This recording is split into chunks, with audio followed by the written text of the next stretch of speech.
Welcome, everyone. If you're a focused learner, ready to just completely dive in, you're absolutely in the right place today. What we're doing in this explainer is essentially a massive psychological and spiritual audit. Think of it like an unflinching MRI of the soul. We're going to systematically map out the exact internal barriers that block true godliness. So let's just get right into it. Okay, let's dive into this roadmap. First, we'll establish our baseline, godliness. Then, we'll tackle our three diagnoses, the flesh, the eyes, and finally, the pride. Starting off with Section 1, the baseline, godliness. Before we diagnose the issues, what are we actually aiming for? Godliness. Simply put, it's living a life aligned with the character of God, characterized by reverence, humility, and seeking God's approval above human praise. Now, the absolutely crucial thing to grasp here is that true godliness, it's an internal posture. It's this deep state of awe and alignment with the Creator. It is not just a checklist of external rule-keeping. It's really about who we are in those quiet, unseen moments. Which brings us to Section 2, Diagnosis 1, the flesh. Let's talk about our biological drives. Take a look at this quote from Proverbs 28:13. Whoever conceals their sins does not prosper, but the one who confesses and renounces them finds mercy. You know, it's ancient wisdom, but man, it perfectly describes modern psychology. We experience what's essentially a dopamine hijack. Think about it. When our hidden failures or compromised motives are exposed, this intense internal panic sets in. We crave instant emotional security, right? So we end up self-medicating that anxiety of exposure through secrecy, spin, and outright denial. And this brilliantly illustrates the stark conflict happening inside us. On one side, we have concealed sin and cheap safety. On the other, raw exposure and true confession. That first side, it represents a systematic cover-up. It basically treats mercy as completely unnecessary because, well, frankly, we care way more about escaping the immediate emotional friction. But that other side, raw exposure, is terrifying. But here's the thing. It is literally the only path to the actual cleansing approval of a holy God.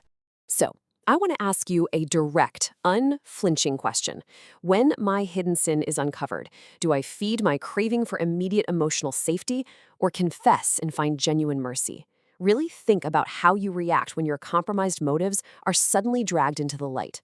Are you spinning the story to protect yourself, or do you just own it? Moving from emotional safety over to physical and emotional comfort. Listen to Malachi 1:13, and you say, "What a burden," and you sniff at it contemptuously. Should I accept them from your hands? Back in the day, ancient priests were offering these lame, diseased animals as sacrifices. But honestly, this perfectly mirrors our modern tendency to offer God lazy, convenient leftovers while we hoard our best resources for our own physical ease. So, here's our second diagnostic question. And yeah, it's a tough one. When God demands my devotion, do I treat his standards as an exhausting burden or sacrifice physical ease to honor him? We have to confront whether we're treating the creator of the universe as just a secondary utility, something designed to serve our personal leisure, or as a sovereign king who is worthy of our absolute best effort. This natural resistance to discomfort brings us right to Matthew 26:39. My Father, if it is possible, may this cup be taken from me, yet not as I will, but as you will. This is absolutely crucial. It highlights Christ's ultimate example of totally surrendering the instinct for self-preservation. I mean, he faced the emotional agony and the heavy physical cost of a cross-bearing lifestyle. He didn't just retreat into avoidance when obedience demanded a completely gut-wrenching surrender.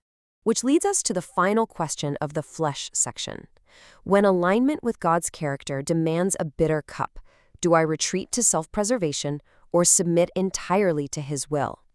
This is a profound diagnostic test for us. Do you coddle your emotional fears, always running from the pain? Or do you choose the submissive, wildly uncomfortable posture of total surrender? All right, let's move into Section 3, Diagnosis 2, the eyes. We're shifting into the visual and social realm now. 2 Corinthians 5:7 states it very simply, "For we live by faith, not by sight." But there is a massive tension here, isn't there? We possess this incredible, almost insatiable appetite for a glamorous, visually stimulating faith. We want our spirituality to look appealing, to be culturally successful in our own eyes.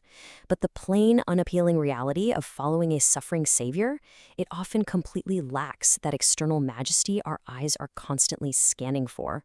So ask yourself this directly. When the path of true godliness looks ordinary, do I reject it for my visual appetites or desire Christ alone? Like, do you evaluate your spiritual devotion entirely by whether it looks culturally successful and beautiful? Because it is so incredibly easy to just refuse deep reverence simply because it appears restrictive or just too plain to our modern eyes. Now, what's really interesting here is how that visual appetite translates directly into how we act in front of others. Matthew 6:1 warns, "Be careful not to practice your righteousness in front of others to be seen by them." It points out how easily we reduce genuine godliness into this calculated public performance. We literally turn our deepest devotion into an empty theatrical prop just to catch human eyes and get that sweet validation from the crowd. Look at the tension we're mapping out here. Calculated public performance versus secret devotion for an audience of one. This perfectly encapsulates the internal conflict, right? Staging our behavior to manage our spiritual reputation versus practicing our faith in complete, quiet secrecy where only the Creator sees us. So, here is the heavy question for this second diagnosis. Am I secretly staging my behavior for others or practicing faith in complete secrecy for an audience of one?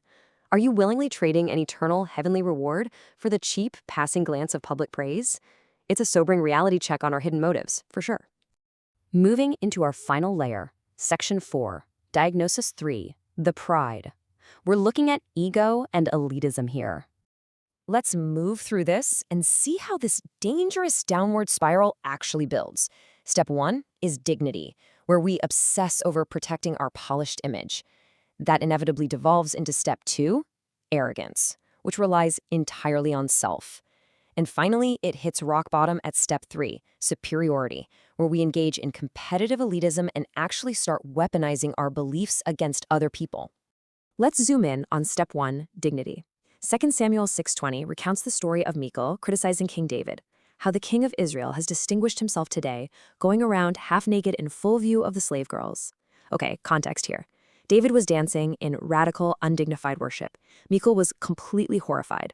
And this perfectly illustrates how an obsession with social respectability, keeping up that poised reputation, absolutely destroys radical, undignified obedience. This forces a really crucial reflection for us. When a situation demands radical obedience, do I defend my personal dignity to stay composed or become completely undignified to honor God? Does your personal worth and your polished image act as this strict boundary line that God is simply not allowed to cross? Because if you're terrified of looking foolish, your dignity has actually become a massive spiritual barrier. And that defensive dignity quickly hardens into arrogance. Isaiah 65:2 says, "All day long I have held out my hands to an obstinate people, who walk in ways not good, pursuing their own imagination." This quote exposes how we bypass absolute surrender. We start treating the Creator with this casual, familiar entitlement. We run our lives on our own terms, pursuing our own imagination, completely lacking any holy trembling or awe. And that brings us to the final, toxic stage, superiority. Here are the glaring symptoms to watch out for. Blind denial of God's correction, weaponizing theological milestones, looking down on struggling peers, and using godliness for social stratification. At this point, the pursuit of godliness is totally twisted into a tool for competitive elitism. It's no longer about honoring God. It's about seeking a higher rank than your neighbor, just to feed a deep-seated internal insecurity. Which brings us to the climax of our diagnostic journey today. When confronted, do I hide behind my religious record with critical elitism, or does His holiness break my ego and keep me kneeling as a broken sinner relying on grace? That right there is the ultimate provocative choice between self-preservation and total surrender.